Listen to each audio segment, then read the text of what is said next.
अस्सलाम वालेकुम व्यूअर्स, मैं हूं शाकिर सोलंकी।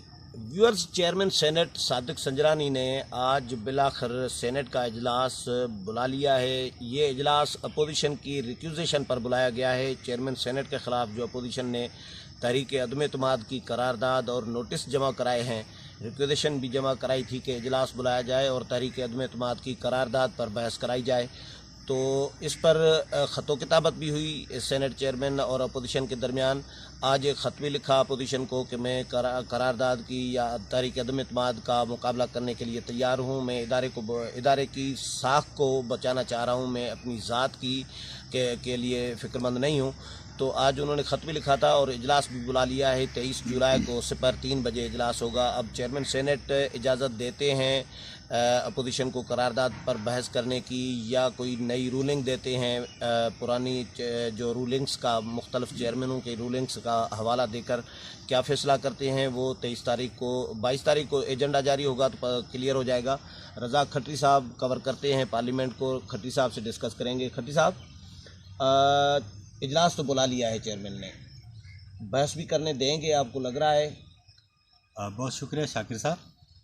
पहली बात तो ये है कि पीर के रोज़ अपोजिशन की जो सेनेट में जमातें, हम तमाम ने इजलास तलब किया है, जिसमें तमाम सेनेटर्स को कहा गया है कि वो अपनी हाज़िरी यकीनी बनाएं। मियाँ शहबाज शरीफ भी उस इजलास में शरीक होंगे और अपोजिशन की कोशिश है कि कोई 65 से 66 जो उनके अरकान हैं, तमाम के सिग्नेचर्स लिए जाएँ। अब क्योंकि चेयरमैन सर ने इजलास तलब कर लिया है, पहले तकरीबन उनकी समन जो जारी हुए उससे पहले तो इस बात का जो खदशा ये ज़ाहिर किया जा रहा था कि शायद चेयरमैन सेनेट इजलास तलब न करें। लेकिन यहाँ अब जो मैंने जो चीज़ों को करीब से देखा है और दोनों फरीक़ैन से बात भी हुई है, मुझे बज़ाहिर लगता ये कि जो रूल्स हैं उसकी तशरीह का मामला है। हुकूमत की जानिब से जो रूल्स की तशरीह की जा रही है उसमें ये कहा जा रहा है कि चेयरमैन सेनेट के ख़िलाफ़ जो तहरीक अदम एतमाद है वो जो दस्तूरी इजलास है उसमें पेश की जाती है और उसमें तरीक़े रूटीन का जो सदर ममलिकत इजलास तलब करते हैं, उसमें दौरान इजलास जो भी फ़रीक है, अगर वो चेयरमैन सेनेट के ख़िलाफ़ नो कॉन्फिडेंस मूव करना चाहता है तो मेरे ख्याल 1/4 शायद मेजॉरिटी के सिग्नेचर्स का वो क्लेम 26 अरकान की वो खड़े होकर कहेंगे कि हमारे पास इन अरकान की जो दस्तखत हैं और हम मूव करना चाहते हैं। तो उसके बाद होता है ये कि चेयरमैन जो सेनेट होते हैं वो फौरी तौर पर जो है वो इजलास की बाकी कार्रवाई रोक कर, और उसका तरीका ये है कि 7 दिन के अंदर नोटिस जारी किए जाते हैं और उसके बाद इजलास तलब करके उस पर जो राय शुमारी की जाती है। सही है। अच्छा, ये तो रहा हुकूमती मौक़िफ़, लेकिन जो अपोजिशन है उनका मौक़िफ़ ये है कि जब आप रिक्वेजेशन जमा करवाते हैं तो अंडरस्टूड ये है कि आप अपना एतमाद खो बैठे हैं। लेकिन इशू ये होता है कि एक अखलाकी और सियासी मौक़िफ़ अलग होता है, लेकिन जो किताबों में मौक़िफ़ है, जो कानून में है, जो आप मिलकर हाउस बनाते हैं, उसका एक अलग चीज़ है। यानी कानून जो है, किताबें जो है वो अखलाकियात से बाहर है। नहीं, मकसद ये कि अब नहीं, अखलाकियात देखें ना, अखलाकियात की एक छोटी सी मिसाल ये है कि जिस दिन 54 या 55 अरकान ने दस्तखत करके चेयरमैन सेनेट को कहा कि उनके खिलाफ नो कॉन्फिडेंस मूव कर रहे हैं, तो अखलाकी तकाजा तो ये था कि वो खुद को इससे अलग कर लेते। बिल्कुल, क्योंकि अभी उनको 5 साल और इस ऐवान में रहना है, तो अपना फेस किन्होंने? सादिक संजरानी ने, इसलिए क्योंकि वो सेनेटर्स तो होंगे ना। सेनेटर तो अभी गुज़िश्ता साल मुंतखब हो, 6 साल के लिए होता है ना, 5 साल तो उनको रहना है। चेयरमैन 3 साल के लिए होता है, चेयरमैन की मुद्दत 3 साल के लिए, लेकिन अगर फ़र्ज़ करें ये मुद्दत पूरी भी कर लेते तो 3 साल ये रुकन रहता है, जिस तरह रज़ा रब्बानी थे। तो अब इशू ये है कि 5 साल इनको और भी यहाँ गुजारने, तो इसका अखलाकी तकाज़ा ये था कि ये ख़ुद को अलग कर लेते और कहते कि भाई आप जो है मैं रिज़ाइन कर देता हूँ, एतमाद नहीं रहा, मैं छोड़ देता हूँ। तो मेरा ख्याल है ये इनकी बहुत बड़ी जीत हो जाती है और ख़ुद अपोजिशन के लिए अखलाकी मसला पैदा हो जाता है। लेकिन अब क्योंकि सियासत में अखलाकियात का पाकिस्तान में एक बहुत बड़ा बहरान है, नतीजे में जब उनका इंतखाब हुआ तब भी सियासी अखलाकियात की माबैन कर दी थी तमाम जमातों ने मिल के, खुसूसन पाकिस्तान पीपल्स पार्टी और तहरीक इंसाफ ने। तो इस सारी सूरत हाल में अभी जब हम सियासी अखलाकियात की बात करते हैं तो मेरे ख्याल देखिए ना, ये हमने पहली बार ऐसा देखा था पाकिस्तान में कि चेयरमैन सेनेट वो मुंतखब हो गए और उनकी पार्टी बाद में बनी। तो ये इस मुल्क में तो सियासी अखलाकियात की तो आप बात न करें ना। तो यहाँ अब ये कि अब अपोजिशन का जो मौक़िफ़ है तहरीक अदम एतमाद के हवाले से, वो कह रही है कि रूल्स वाज़े हैं कि जब आपके ख़िलाफ़ तहरीक अदम एतमाद मूव हो जाए तो आप अखलाकी तौर पर जो है वो आपको फौरी तौर पर इजलास तलब करना होता है। अब मंगल को ये इजलास मेरे ख्याल 23 मंगल है ना, जब ये इजलास होगा तो आप देखिएगा कि एक बहुत बड़ा शोर शराबा होगा। इनका एजेंडा जो ये चाहते हैं वो एजेंडा पे नहीं रखा जाएगा।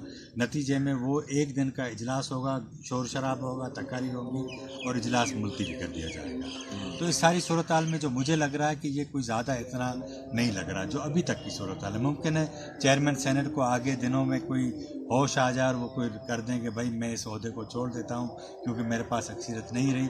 लेकिन मेरे जो इन्फॉर्मेशन है मेरी, उसमें ये कहा जा रहा है कि उन्हें कहा गया है कि आप कॉन्टेस्ट करें, मुमकिन है आप बच जाएं। ये तो लीगल एक नुक्ता है अपोजिशन और चेयरमैन सेनेट के दरमियान, सेनेट सेक्रेटेरिएट के दरमियान जो चल रहा है कि तहरीक अदम एतमाद रिक्यूजेशन के इजलास पर लाई जा सकती है या नहीं, उस पर डिस्कस किया जा सकता है या नहीं, ये क्लियर हो जाएगा 22 तारीख को जब एजेंडा जारी होगा। लेकिन अपोजिशन परेशान नज़र आ रही है। अपोजिशन के कुछ अरकान के बिक जाने का ख़तरा है, हार्स ट्रेडिंग होने का ख़तरा है। हुकूमत की तादाद हुकूमत के पास कम भी है, फिर भी बड़े कॉन्फिडेंस के साथ क्लेम कर रही है कि हम चेयरमैन सेनेट को बचा लेंगे। तो आपको लग रहा है कि अपोजिशन के कुछ सेनेटर्स बिक जाएंगे, हार्स ट्रेडिंग के नज़र हो जाएंगे? पहली बात ये कि जिस दिन इजलास होगा उस दिन एक तो जिस तरह हमने उसमें पहले वक्फे से पहले बात की थी, उसमें ये शोर उठेगा कि जो रूल्स की तशरीह है वो कौन करेगा। और मेरा जो अंदाज़ा ये लग रहा है मुझे कि चेयरमैन सेनेट मुमकिन है इस हवाले से कोई रूलिंग देंगे। मैंने भी सेनेट में बात की है ना, सेनेट के जो ज़राए हैं हमारे, उनसे मैंने पूछा कि ये क्या करारदाद पे डिस्कशन होगी, तो उन्होंने कहा कि ये चेयरमैन पर डिपेंड करता है कि वो रूलिंग देते हैं कि आप नहीं कर सकते मेरे खिलाफ इस रिक्वेजेशन वाले पे, तो फिर तो नहीं हो सकता। वो रूलिंग ही देंगे और मुझे लगता है कि वो रूलिंग ही उनकी वो आखिरी होगी, क्योंकि चेयरमैन को बहुत सारा अख्तियार हासिल है। उनकी रूलिंग को कोई चैलेंज नहीं कर सकता, किसी कोर्ट में भी वो चैलेंज नहीं कर सकते। तो मुझे लगता है कि वो आखिर में रूलिंग दे के इजलास गैर मुय्यना मुद्दत तक मुलतवी कर देंगे। उसके बाद जब दस्तूरी इजलास है उसके लिए 120 दिन इंतज़ार करना पड़ेगा। उस दौरान हालात क्या बैठते हैं, 120 दिन यानी 3 महीने 4 माह इंतज़ार करना पड़ेगा। एक तो ये हो गई बात। अब हम आते हैं वापस दोबारा वो जो आप कह रहे थे कि अपोजिशन की जो वो तहरीक अदम एतमाद है कामयाब होगी या नहीं होगी। जो बॉडी लैंग्वेज है अपोजिशन की, उनके पास 66 अरकान का जो दावा है उसमें से मैं आपको ये भी कहूँ कि चलें 60 अरकान तो उनके पास हों, ठीक है, लेकिन इसके बावजूद भी उन्हें इस बात का बिल्कुल यकीन नहीं है कि वो उनकी ये जो तहरीक अदम एतमाद है वो कामयाब होगी। वो सियासी बयानात दे रहे हैं, बिल्कुल आपको बज़ाहिर ऐसा लग रहा है कि डट के खड़े भी हुए हैं, लेकिन उसके डट के खड़े होने में भी वो जो एक पावर होता है ना, असर अल्फाज में जो दमखम होता है, खड़े हैं लेकिन टांगे कांप रही हैं। टांगे कांप रही है। तो इसमें आप अच्छा, एक तो ये कि वो कहते हैं ना कि वो राय आमा वो खल के खुदा को नकारा है, वो एक वो कहावत होती है। उसी तरह ये कि एक आम तासुर यही है कि ये जो तहरीक अदम एतमाद है वो कामयाब होती इसलिए भी नज़र नहीं आ रही क्योंकि चेयरमैन सेनेट अपने तौर पे कोशिश भी कर रहे हैं, हुकूमत उनके साथ है, मुल्क के जो दीगर रियासती इदारे हैं जो पसे पर्दा है सारी मशीनरी को चलाते हैं वो भी उनको लाए थे, वो भी चाहते हैं कि वो उनकी मौजूदगी यहाँ रहे। एक तो ये। दूसरा, अभी कुछ दिन पहले मेरी एक बंदे से बात हो रही थी तो उन्होंने कहा था कि पाकिस्तान के जो रियासती इदारे हैं उन्होंने अब ये फ़ैसला कर लिया कि अगर हासिल बिज़न जो आ भी जाते हैं तो उन्हें कोई फ़र्क नहीं पड़ेगा। तो उनके मतलब ये कि उससे ये होगा कि अपोजिशन ठंडी हो जाएगी, कुछ दिन वो अपनी उसमें लगे रहेंगे, पावर जो है वो उसको एंजॉय करने में, बाकी वो समझते हैं कि हमारे लिए कोई इश्यूज़ नहीं होंगे। तो ये दूसरी राय अब आई है।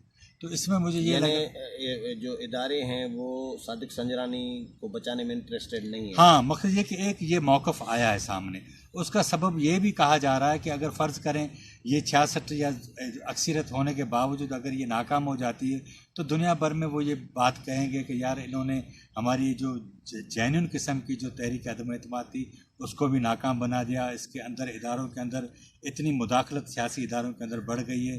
तो शायद कहा ये जा रहा है कि वो चाहते हैं कि ये ब्लेम भी हमारे ऊपर ना आए, और हासिल विज़न जो आ भी जाते हैं तो कोई हमारे लिए मसाइल खड़े नहीं होंगे। तो इस सिलसिले में इस बात को भी आप जहन में रखें। इस बात का मुझे जो लगता है कि अगर उस इत्तला को दुरुस्त मान लिया जाए तो शायद ये होगा कि जो शाहिद खाकान अब्बासी या दीगर जो लोग गिरफ़्तार होते जा रहे हैं तो उनके खिलाफ जो आवाज़ बढ़ती जा रही है उसमें मुमकिन है कुछ कमी हो जाए। तो शेरी रहमान ने जो इजलास 2 दिन पहले हुआ था जिसमें 55 अरकान शरीक हुए थे, जो मीडिया ब्रीफिंग भी दी गई, राजा ज़फ़र उल हक, शेरी रहमान, मौलाना हैदरी, उस्मान काकड़, हासिल बेज़न, जो इन्होंने मीडिया को ब्रीफिंग दी, उसमें शेरी रहमान ने एक जुमला कहा था कि हमारे मेंबरान पर दबाव डाला जा रहा है, प्रेशराइज़ किया जा रहा है कि चेयरमैन सेनेट के ख़िलाफ़ वोट न दें और उनके बचाने के लिए वोट दें, और उनको किसी को कुछ दिखाया जा रहा है, उनका लफ्ज़ था, वीडियो लफ्ज़ यूज़ नहीं किया, कुछ दिखाकर प्रेशराइज किया जा रहा है किसी को किसी और तरीके से। तो आपको लग रहा है कि ये वाकई ये दुरुस्त बात है कि अपोजिशन के मेंबरान पर दबाव तो फिर इदारों का ही होगा ना, अगर दबाव है तो आपको लग रहा है कि ऐसा कुछ है? नहीं, मेरे ख्याल देखिए ना, ये कोशिश तो सभी करते हैं ना, एक बात तो ये। दूसरी ये वीडियो वाली बात है, वो तो है नून लीग का वतीरा। वो तो उन्होंने प्रैक्टिकल भी साबित किया कि वो रिकॉर्डिंग भी करते हैं, वीडियो भी बनाते हैं, फिर अपने मुफादात के लिए इस्तेमाल करते हैं। जिस तरह कल आपके प्रोग्राम में हमने ये डिस्कस भी किया था कि इसके खिलाफ कानून साजी होनी चाहिए। रहा इशू ये कि फ़र्ज़ करें सीक्रेट बैलेटिंग है ना, बंदा जो भी वोट दे जाएगा उसको आप पकड़ तो नहीं सकते, क्या करेंगे? बंदा फ़र्ज़ करें अपोजिशन कामयाब हो जाती है तो वो इदारे क्या करेंगे? उस सेनेटर्स को कुछ नहीं कर सकेंगे। अब तो वो पाकिस्तान है नहीं कि जब बीबी के ख़िलाफ़ तहरीक अदम एतमाद आई थी तो पैसे दे दिला के उन्होंने सारा काम अपना बहरहाल कर लिया था। नतीजे में वो हुकूमत ज़्यादा अरसा नहीं चल सकी, लेकिन हुआ था। लेकिन अब पाकिस्तान तब्दील हो गया है। अब फ़र्ज़ करें हासिल विज़न, जिस तरह मैंने आपको कहा कि हासिल विज़न जो आ भी जाएँ तो सेनेट में क्या फ़र्क पड़ेगा? तो ये जो वज़ीर आज़म बचाना चाह रहे हैं, 3 वज़राए आला बचाना चाह रहे हैं, तीनों वज़राए आला अलग अलग मुलाकातें भी करके गए हैं चेयरमैन सेनेट से, तो एक वज़ीर आज़म 3 वज़राए आला ये जो बचाना चाह रहे हैं, तो ये अपनी तरफ से यानी ये हुकूमत के इक़दामात समझे जाएं या इनके पीछे किसी इदारे का नहीं, हाथ है? आप पहली बात है, आप ये जहन में रखें कि हुकूमत और हमारे रियासती इदारे एक बात है। आप पहले तो ये जहन में रखें ना। हुकूमत जो हमेशा माजी में भी ये ऐसा ही था, माजी में मुमकिन है ऐसा ना हो, लेकिन अभी आप मौजूदा सूरत हाल मौजूदा सूरत हाल में आपको ऐसा ही करना चाहिए।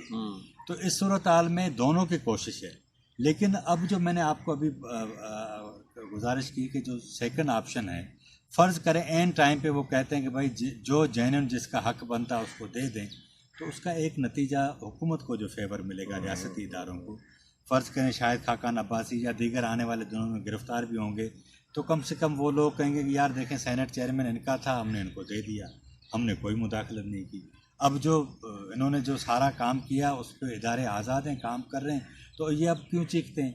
तो मुझे शक ये लगता है कि मुमकिन है सादिक संजरानी साहब को मुमकिन है नीचे आके बैठना पड़े। ये भी बात आप जहन में रखें। चलें, बहुत शुक्रिया खत्री साहब। व्यूअर्स, खत्री साहब की राय आपने सुनी और इस वक्त वाकई इंटरेस्टिंग सूरत हाल है। अपोजिशन खौफज़दा है, ख़ाइफ है कि कहीं नाकाम ना हो जाए तहरीक अदम एतमाद चेयरमैन सेनेट के ख़िलाफ़ और चेयरमैन सेनेट बच न जाएँ। लेकिन खत्री साहब की राय एक ये भी आ रही है जो खत्री साहब बता रहे हैं कि इदारे शायद नून लीग ये एहसास दिलाने के लिए कि हम सियासत में एक तो मुदाखलत नहीं कर रहे और नून लीग को हक बनता था चेयरमैन सेनेट, तो हमने उनको दे दिया। हो सकता है चेयरमैन सेनेट के ख़िलाफ़ करारदाद मंजूर भी हो जाए, लेकिन चेयरमैन पर डिपेंड करता है कि वो 23 जुलाई को इजाज़त देते हैं अपोजिशन को तहरीक अदम एतमाद की करारदाद पर बहस करने की या कोई अपनी कोई नई रूलिंग देते हैं।